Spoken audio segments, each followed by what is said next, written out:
Joining us now, Republican nominee and candidate for State Senate District 22. This is Congressman Tom Garrett's old seat. This election is going to be decided on Tuesday, January 10th. Joining us now, Mark Peake. How you doing, Mark? I'm doing great, John. Good morning. How are you doing? Good. Now, you're in the general Lynchburg area. Tell us what the weather implications there are, well, I should say are, for tomorrow's special election. Well, it's a nice brisk 4 degrees right now this morning, John, but it's going to warm up tomorrow. And I think the roads are relatively clear. The main roads are relatively clear at this point. Hopefully with the sun coming out this afternoon, everything should be fine. But it'll be a little tricky in the morning going to the polls because everything will have refrozen from the night before. So people will have to be careful, but I don't think there should be much impediment to people getting to the polls. Okay, so look, you're in a district where the Republicans should win. As we said before, Tom Garrett carried this handily in the November election. So did Trump. You've got an independent, though, that could peel some of your votes away, Joe Hines. How do you win this race and keep the state Senate in Republican hands? Well, we're looking real good, John. Things are going well. We've contacted our voters. We have a large universe of voters who have shown that they vote in Republican primaries and general elections and special elections. And so we have been contacting them with mailers, phone calls, and then, of course, radio advertising and being on your show is how we reach our voters. And we're getting a tremendous response. So we feel good that our voters will be showing up there. And, it's a Republican district. As you said, Tom won it by 18% in 2011. Trump carried it by 15%, and then Tom carried it in the congressional race by, I believe, about 17%. Right. So it's we're going to have a good turnout. It's a good Republican district, and I think the Republicans are motivated to turn out. They just went in November to put Trump in the White House. They don't want to see Terry McAuliffe take over the state Senate. What's your risk here, Mark? My risk, the risk would be that people didn't show up to vote, but I don't think that's going to be an issue. I think we've definitely notified our people, and they are ready to go, and they're ready to go vote. I will say, you talked about the independent who's claiming to be a conservative. That's clearly not the case. He's clearly not conservative. I'm the only conservative and the only Republican in the race. But the Democrats, which just came out on Saturday, sent out a mailer attacking me, claiming to be for Joe Hines. Now, to Joe's credit, I don't think Joe did that negative mailer, but the Democrats did a poll last week. We heard from people who got their call. So they did a poll, and they've sent out these negative mailers attacking me, supporting Joe Hines. So that is their only hope. The Democrats' only hope would be that if good conservative Republicans voted for the independent instead of me, the Republican candidate. But just don't think it's going to happen. Our voters we've been out door knocking. I was out door knocking yesterday. Our people are solidly behind me. Well, that's not much of a strategy, is it, to hope that somebody else gets votes when you're trying to win? I mean, if you're the Democratic nominee and you're sending out a mailer saying you're better off voting for Joe Hines, what the hell kind of a strategy is that? Yeah, well, that's a bad strategy for the Democrats. It shows that their poll numbers are really bad. And as you look at it, you look at what Hillary Clinton did in a presidential election, she got 40%. It's just not a good district for Democrats.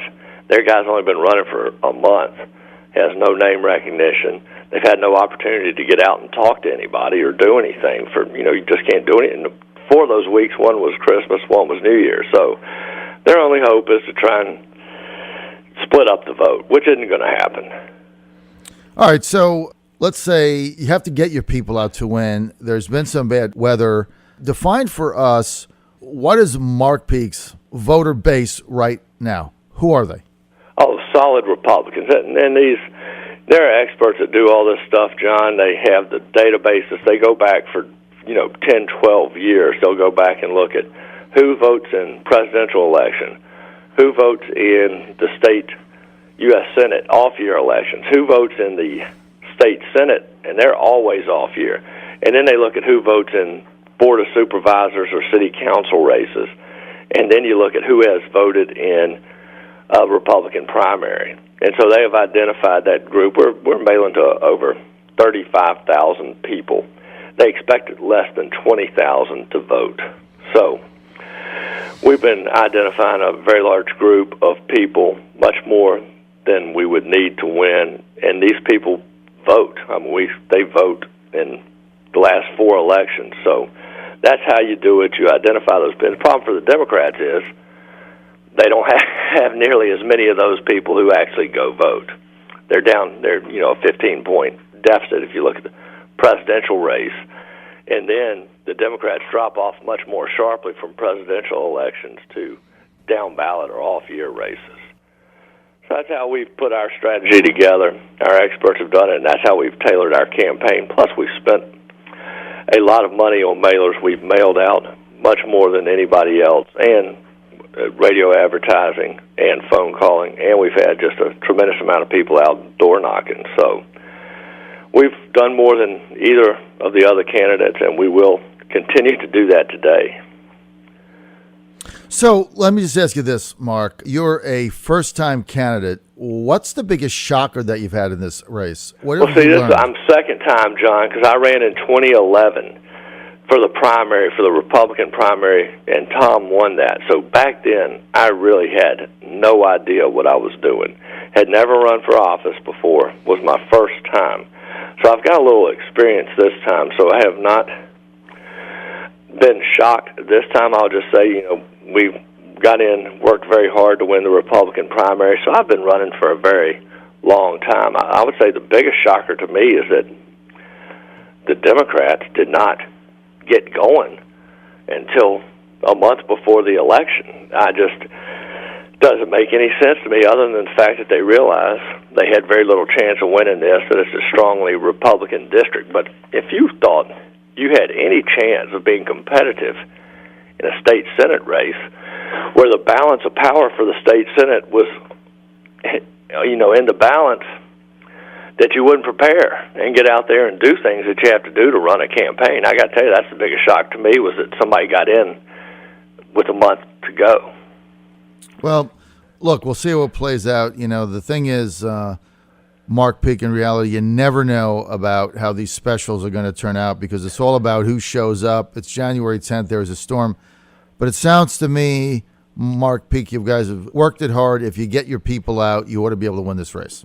We have done absolutely everything. And you have seen, John, we've been talking to you for a while. You saw how hard we worked for the convention to get the nomination. We had to work, and we did it for 6 straight months after Tom got the nomination, plus preliminary stuff before that. But we've had a team together for a long time. We've identified a tremendous number of supporters, and we think we're going to have everybody get out that we need to get out to win this. But you are correct. We have never taken anything for granted, and we'll continue to work till the last hour to make sure we've got our people out to vote. And if we do that, we will win. And that's our plan. We're going to stick to it at this point. That's the bottom line. You've got one more day. Special election tomorrow, January 10th, and 2 state Senate races and 1 House race, the 2 state Senate. The hotly contested one, or hotly, is comparison to the others, is Peake's district as Republican. This is District 22, Tom Garrett's old seat. This will be decided tomorrow. 3 candidates in the race. And then also Jennifer McClellan running as the Democrat to replace Don McEachin in the 9th. She should win that handily. And then in Scott Taylor's old House district in Virginia Beach, Rocky Holcomb, the Republican, being challenged by Democrat Cheryl Turpin.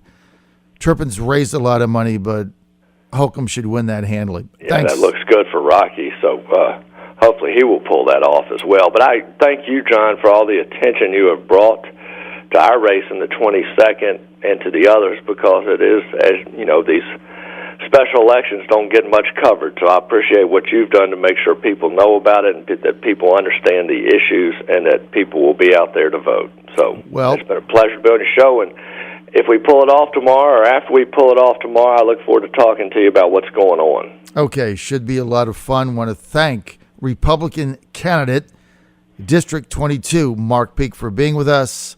Mark Peake, tomorrow, good luck.